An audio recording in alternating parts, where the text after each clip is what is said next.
بسم الله الرحمن الرحيم أتى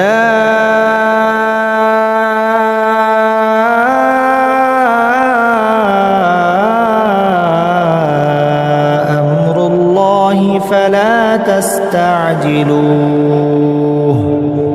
سبحانه وتعالى عما يشركون ينزل الملائكة بالروح من أمره على من يشاء من عباده أن أنذروا أنه لا إله إلا أنا فاتقون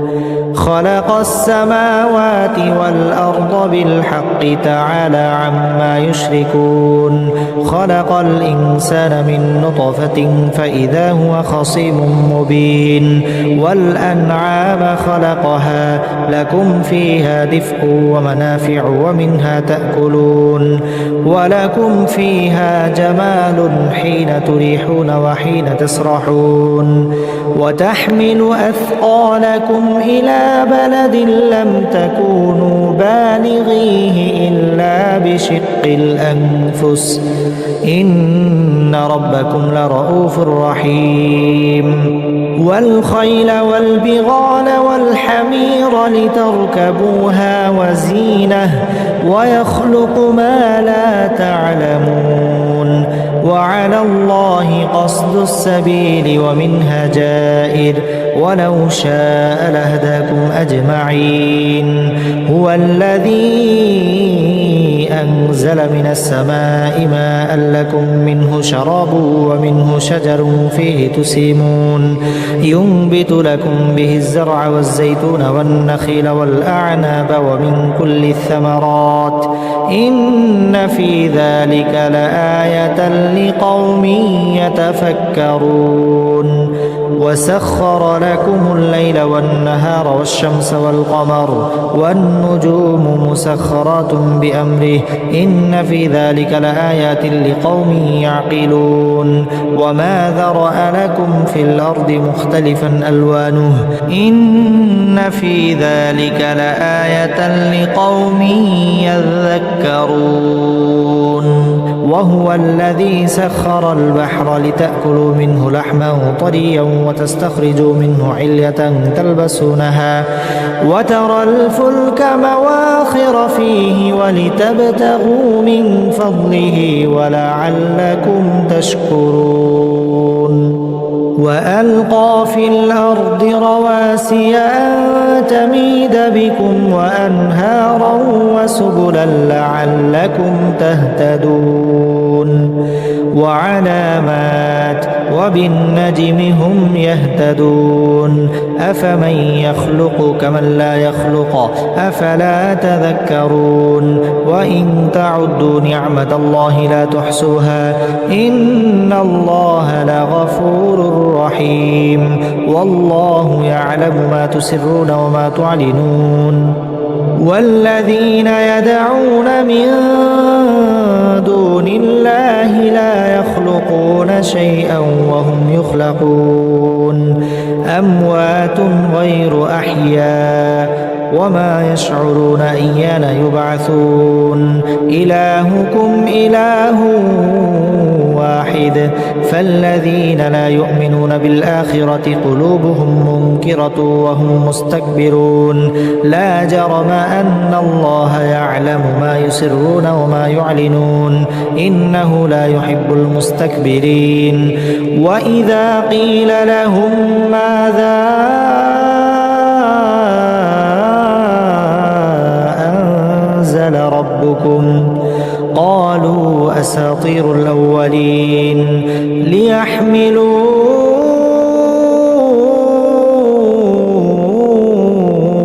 أوزارهم كاملة يوم القيامة ومن أوزار الذين يضلونهم بغير علم ألا ساء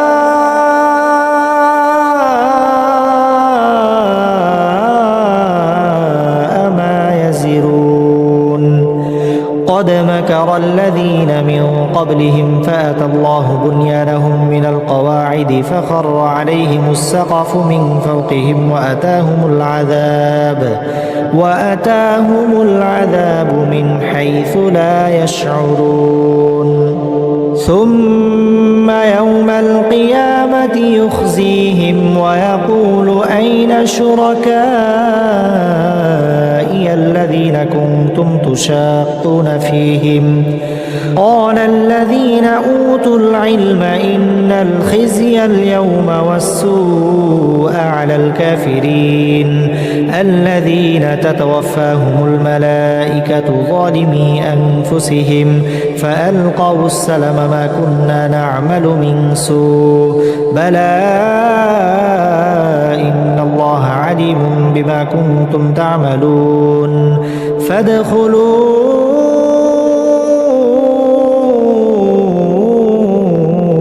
أبواب جهنم خالدين فيها فلبئس مثوى المتكبرين وقيل للذين اتقوا ماذا أنزل ربكم قالوا خيرا للذين أحسنوا في هذه الدنيا حسنة ولدار الآخرة خير ولنعم دار المتقين جنات عدن يدخلونها تجري من تحتها الأنهار لهم فيها ما يشاءون كذلك يجزي الله المتقين الذين تتوفاهم الملائكة طيبين يقولون سلام عليكم ادخلوا الجنة بما كنتم تعملون هل ينظرون إلا أن تأتيهم الملائكة أو يأتي أمر ربك كذلك فعل الذين من قبلهم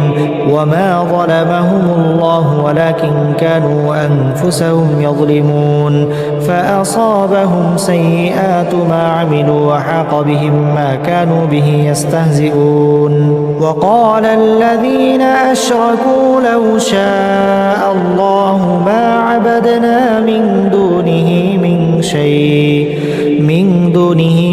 شيء نحن ولا آباؤنا ولا حرمنا من دونه من شيء كذلك فعل الذين من قبلهم فهل على الرسل إلا البلاغ المبين ولقد بعثنا في كل أمة رسولا أن يعبدوا الله واجتنبوا الطاغوت فمنهم من هدى الله ومنهم من حقت عليه الضلالة فسيروا في الأرض فانظروا كيف كان عاقبة المكذبين إن تحرص على هداهم فإن الله لا يهدي من يضل وما لهم من ناصرين وأقسموا بالله جهد أيمانهم لا يبعث الله من يموت بلى وعدا عليه حقا ولكن أكثر الناس لا يعلمون ليبين لهم الذي يختلفون فيه وليعلم الذين كفروا أنهم كانوا كاذبين إنما قولنا لشيء إذا أردناه أن نقول له كن فيكون والذين هاجروا في الله من بعد ما ظلموا لنبوئنهم في الدنيا حسنة ولأجر الآخرة أكبر لو كانوا يعلمون الذين صبروا وعلى ربهم يتوكلون وما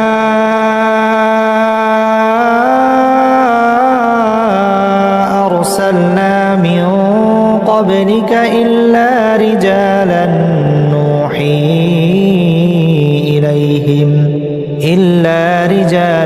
نوحي إليهم فاسألوا أهل الذكر إن كنتم لا تعلمون بالبينات والزبر وأنزلنا إليك الذكر لتبين للناس ما نزل إليهم ولعلهم يتفكرون أفأمن الذين مكروا السيئات أن يخسف الله بهم الأرض أو يأتيهم العذاب من حيث لا يشعرون أو أو يأخذهم في تقلبهم فما هم بمعجزين أو يأخذهم على تخوف فإن ربكم لرؤوف رحيم أولم يروا إلى ما خلق الله من شيء يتفيأ ظلاله عن اليمين والشمائل سجدا لله وهم داخرون ولله يسجد ما في السماوات وما في الأرض من دابة والملائكة وهم لا يستكبرون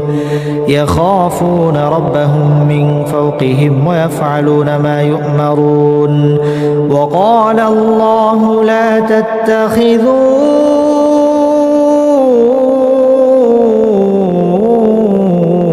إلهين اثنين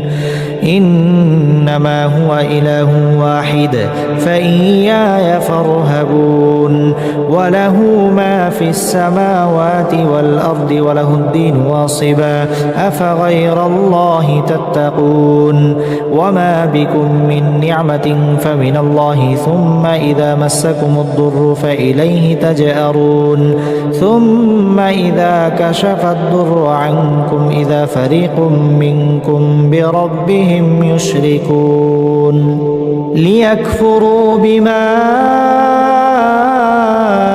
آتيناهم فتمتعوا فسوف تعلمون ويجعلون لما لا يعلمون نصيبا مما رزقناهم تالله لتسألن عما كنتم تفترون ويجعلون لله البنات سبحانه ولهم ما يشتهون وإذا بشر أحدهم بالأنثى ظل وجهه مسودا وهو كظيم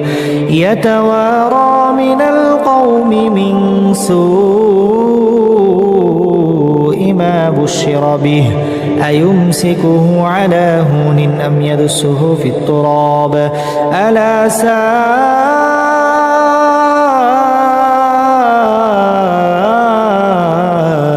ما يحكمون للذين لا يؤمنون بالآخرة مثل السوء ولله المثل الأعلى وهو العزيز الحكيم ولو يؤاخذ الله الناس بظلمهم ما ترك عليها من دابة ولكن يؤخرهم إلى أجل مسمى فإذا جاء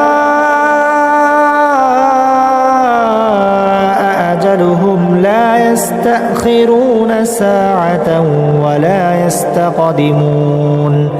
ويجعلون لله ما يكرهون وتصف ألسنتهم الكذب أن لهم الحسنى لا جرم أن لهم النار وأنهم مفرطون تالله لقد أرسلنا إلى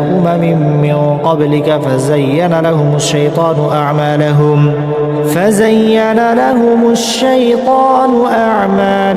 فهو وليهم اليوم ولهم عذاب أليم وما أنزلنا عليك الكتاب إلا لتبين لهم الذي اختلفوا فيه وهدى ورحمة لقوم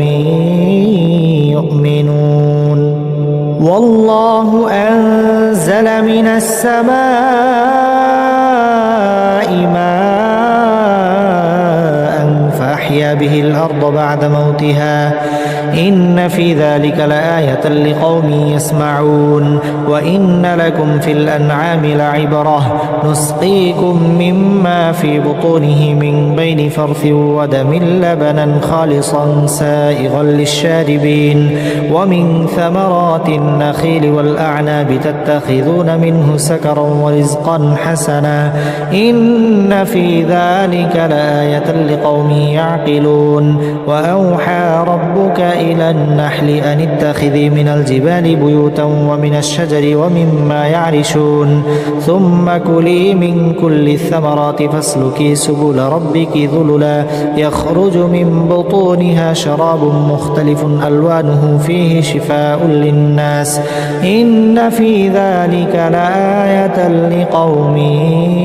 يتفكرون والله خلقكم ثم يتوفاكم ومنكم من يرد إلى أرذل العمر لكي لا يعلم بعد علم شيئا إن الله عليم قدير والله فضل بعضكم على بعض في الرزق فما الذين فضلوا براد رزقهم على ما ملكت أيمانهم فهم فيه سواء أفبنعمة الله يجحدون والله جعل لكم من أنفسكم أزواجا وجعل لكم من أزواجكم بنين وحفدة ورزقكم من الطيبات أفبالباطل يؤمنون وبنعمة الله هم يكفرون ويعبدون من دون الله ما لا يملك لهم رزقا من السماوات والأرض شيئا ولا يستطيعون فلا تضربوا لله الأمثال إن الله يعلم وأنتم لا تعلمون ضرب الله مثلا عبدا مملوكا لا يقدر على شيء ومن رزقناه منا رزقا حسنا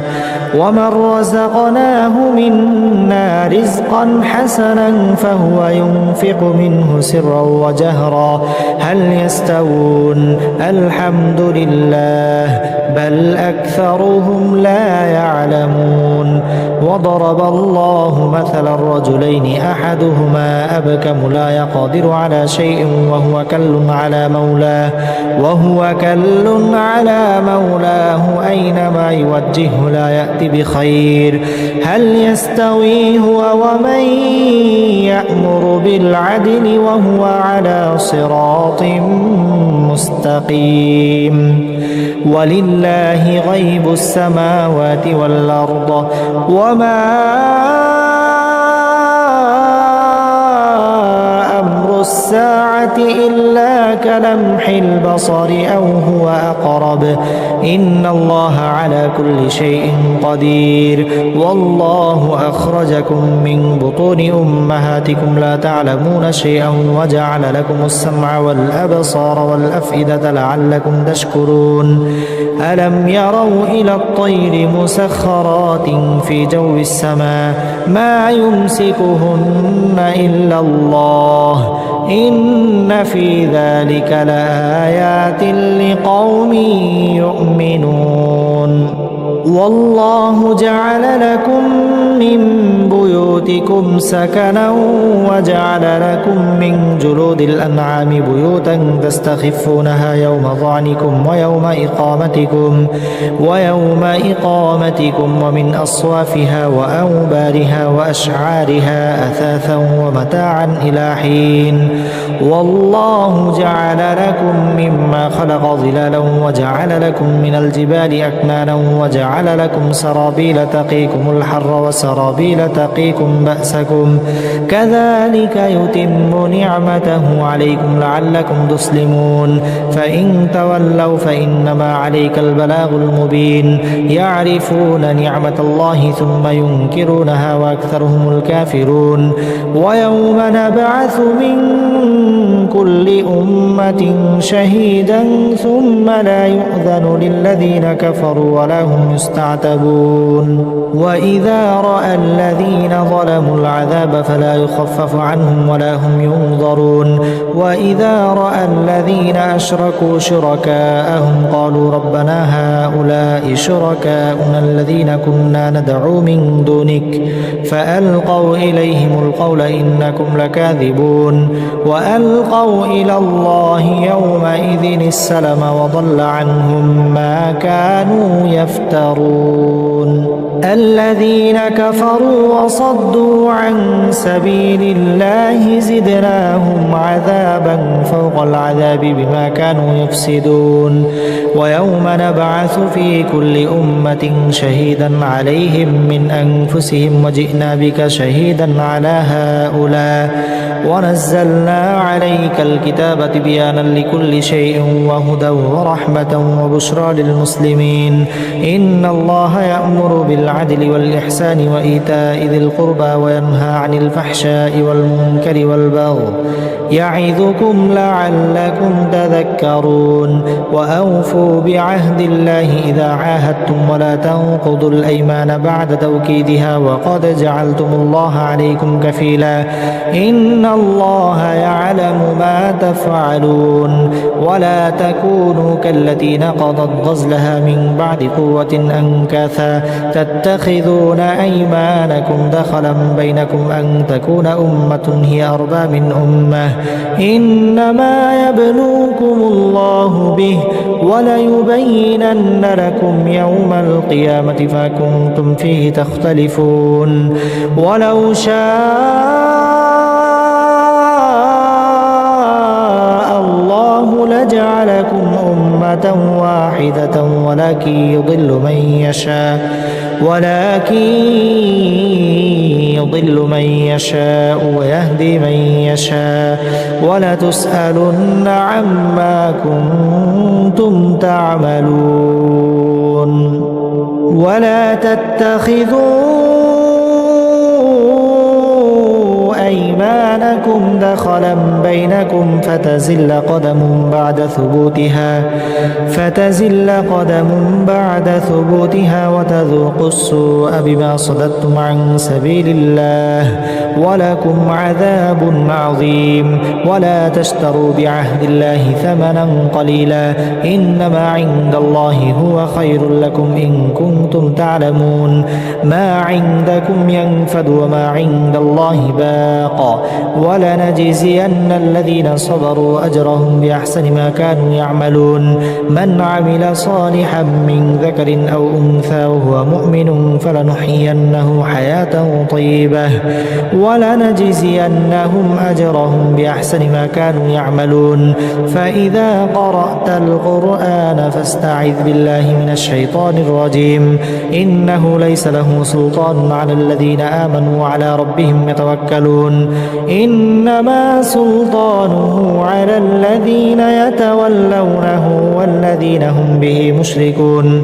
وإذا بدلنا آية مكان آية والله أعلم بما ينزل قالوا إنما أنت مفتر بل أكثرهم لا يعلمون قل نزله روح القدس من ربك بالحق ليثبت الذين آمنوا وهدى وبشرى للمسلمين ولقد نعلم أنهم يقولون إنما يعلمه بشر لسان الذي يلحدون إليه أعجمي وهذا لسان عربي مبين إن الذين لا يؤمنون بآيات الله لا يهديهم الله ولهم عذاب أليم إنما يفتري الكذب الذين لا يؤمنون بآيات الله وأولئك هم الكاذبون من كفر بالله من بعد إيمانه إلا من أكره وقلبه مطمئن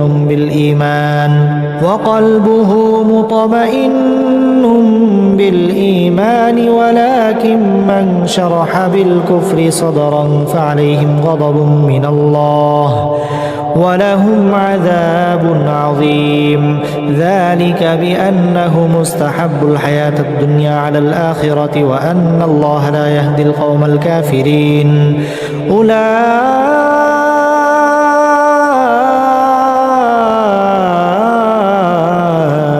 الذين طبع الله على قلوبهم وسمعهم وأبصارهم وأولئك هم الغافلون يعملون لا جرم أنهم في الآخرة هم الخاسرون ثم إن ربك للذين هاجروا من بعد ما فتنوا ثم جاهدوا وصبروا إن ربك من بعدها لغفور رحيم يوم تأتي كل نفس تجادل عن نفسها وتوفى كل نفس ما عملت وهم لا يظلمون وضرب الله مثلا قرية كانت آمنة مطمئنة يأتيها رزقها رغدا من كل مكان فكفرت